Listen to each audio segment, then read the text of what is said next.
Hey mga brods, may balita nga tayo dito po kay Terrence Romeo. Yes, gusto nga itong ibalik ng San Miguel Beermen dahil nga habang ngayon ay ito pong si Terrence ay wala pang koponan mga kabrods. Yes, yan din kasi ang maganda dito sa SMB na ito, may respeto rin sila dito kay Terrence Romeo dahil paano ba naman 3-time PBA champion ito and 2019 Finals MVP pa ng San Miguel Beermen. Ito pong si Terrence sa SMB. So may naitulong ng 3 kampyonato ito pong si Romeo dito sa SMB, kaya ito yung respeto ngayon ng SMB sa kanya na ito binabalak ng Beermen na ibalik ito pong talagang super scorer or firm scoring champion na si Terrence Romeo. Dahil ito nga nung na-trade nga dito si Terrence Romeo, isa ito sa mga highest scorer ng SMB. Kaya ba naman gustong ibalik na ulit ng Beermen ito para naman makatulong sa scoring ng SMB. Kahit na sinabi natin na malakas ang nakuha ng SMB ngayong rookie draft 2025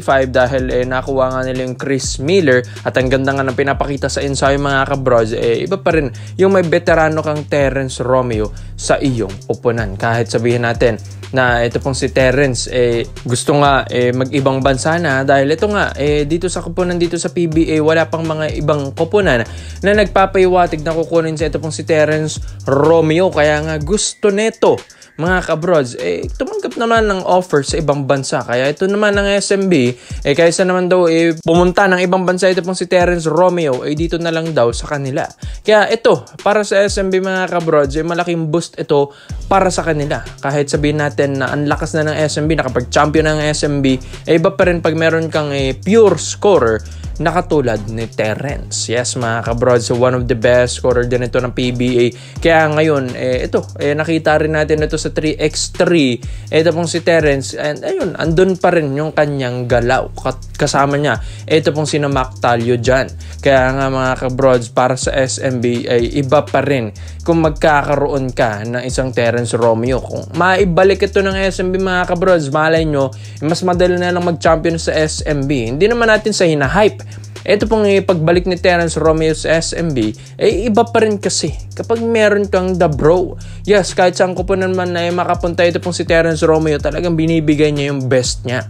Kaya dito sa SMB, kasi naman maganap sila ng mga ibang locals dito sa PBA at ito, gagalaw na naman nila yung lineup nila, makipag-trade para makakuha ng scorer. Ay why not itong unrestricted free agent na lang na si Terrence ang kunin ng SMB dahil balbalita nga na ito pong Barangay Nebra San Miguel nagpapahiwatig at gustong imbitahan sa mga tune-up games nila ito pong si Terrence Romeo sa lineup nila mga kabrods. Yun yung mga reports and rumors natin. Pero iba pa rin daw kasi mga kabrods kung meron kang Terrence Romeo sa SMB, kaya ito baka unahan nila ang Barangay Ginebra San Miguel. Kaya mga kabrods, maganda para sa SMB ito na makabalik ang isang Terrence Romeo. Hindi naman na siguro sila magsisisi na nakaambag ng 3-time PBA champion ito pong si Terrence Romeo sa kanila at isang Finals MVP noong 2019. Kaya kakaiba pa rin kapag meron kang pure scorer sa iyong koponan. Mas madaling makascore kahit inconsistent yung mga guardian mo, yung mga scorer na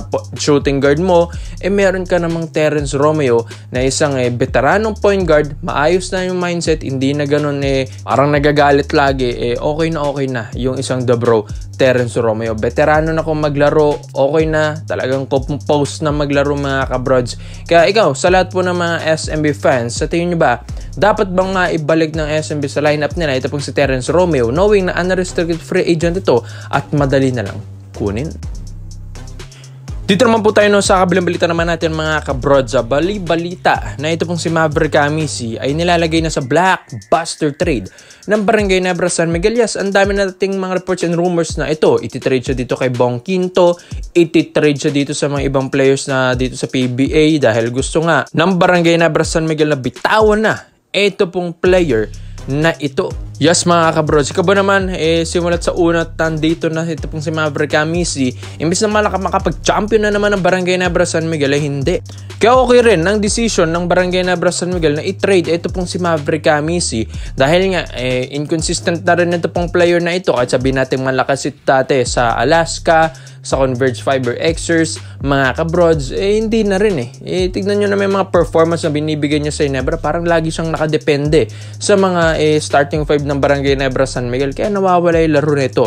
ni Maverick Messi. Sayang, kasi may talent din talagang superstar to ng mga kupunan na napuntahan niya. Ano nangyari? Nung wala yung laro niya sa Barangay Ginebra San Miguel, hindi rin naman natin masisisi ito pong si Maverick dahil nagiging role player na lang din siya sa Ginebra.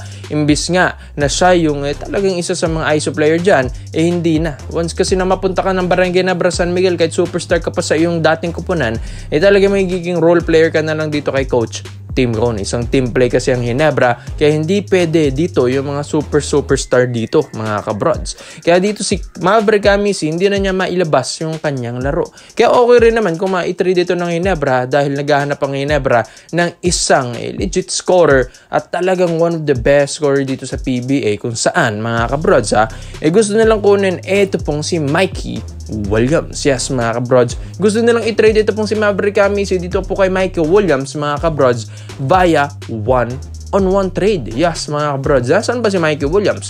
Nasa Converge. Yes, alam din naman natin na galing dito ito pong si Maverick Messi sa Converge Fiber Xers, kaya parang madali na lang ito para sa kanila na maibalik ito pong si Mav sa Converge dahil hindi naman nagkakaintindihan si Mikey Williams saka yung Converge Fiber Xers sa mga sign and trade nila mga kabrods, or sa mga permahan ng kontrata, hindi sila nagkakaintindihan doon. At ito, ang lapit na ng All Filipino Cup natin, kaya kailangan ma-finalize na yung lineup ng Ginebra at Converge Fiber Xers. So, magiging win-win situation. Mawawala yung sakit ng ulo ng Converge, ito pong si Mikey Williams, at mababalik naman sila sa kanila, ito pong si Maverick Messi, yung kanilang superstar dati.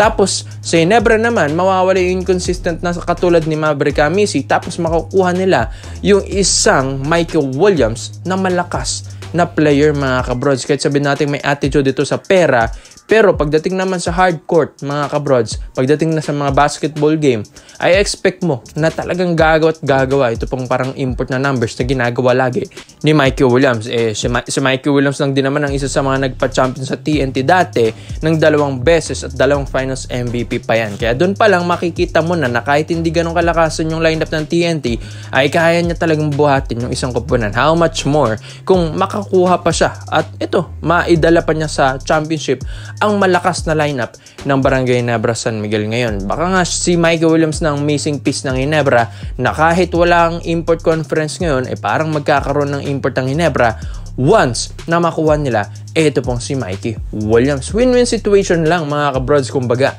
Kaya maganda ito pong one-on-one trade na ito dahil kaysa naman ito pong si Mav na mabangko lagi, why not i-trade na lang at makakuha ng isang talagang legit scorer na katulad ni Mikey Williams. Kaya ikaw, mga bros, sa tingin nyo ba, fair lang ba ang trade or one-on-one trade na ito? Maverick Messi to Converge again and Mikey Williams to Barangay Ginebra San Miguel.